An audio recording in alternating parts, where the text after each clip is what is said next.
ও জেঠিমা, কেমন আছো? তোমার সাথে একটু কথা ছিল, সকালেই আসতাম, ওই কাজের চাপে আর আসতে পারিনি গো। হ্যাঁ, আয় বস। বল, কি কথা আছে? না দিলে তো জেঠিমা, তোমার ছেলের কি কোনো খোঁজ পেলে গো? আমি তো অফিস থেকে কতবার ফোন করলাম, ফোন তো ধরলো না। তোমার তো অনেক লোনের টাকা বাকি পড়ে গেছে, এবার তো বাড়িটা চলে যাবে।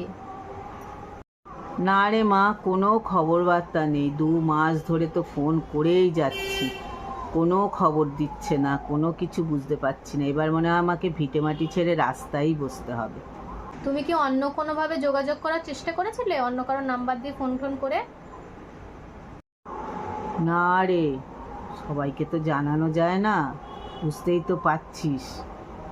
বিদেশে যাবে বলে বাড়িটা তো বন্ধক দিয়েছি, আত্মীয় স্বজনরা জানলে যদি আবার বলে, ওই জন্য আমি কাউকে কিচ্ছু বলতেও পারছি না। তাহলে জেঠিমা, আমি একটু মিথ্যের আশ্রয় নিয়ে দেখি, আমার ফোন দিয়ে একটা ফোন করে ওকে একটু দেখি।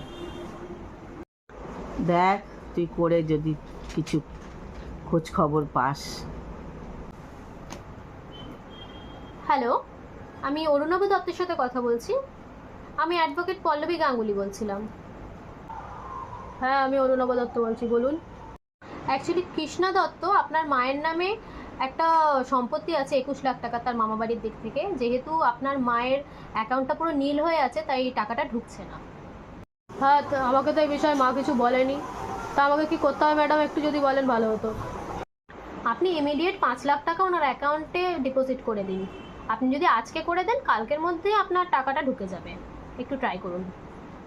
ঠিক আছে, আমি পাঠানোর ব্যবস্থা করছি ম্যাডাম।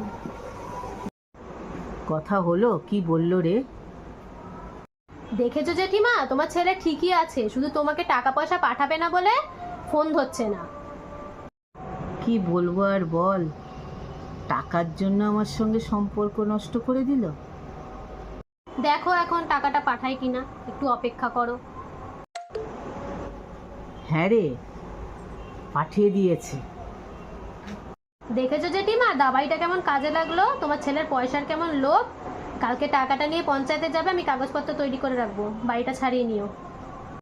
ঠিক আছে, তুই আমার অনেক উপকার করলি রে মা, আমাকে চোখ খুলে দিলি, চিনতে পারলাম আমি আমার ছেলেকে।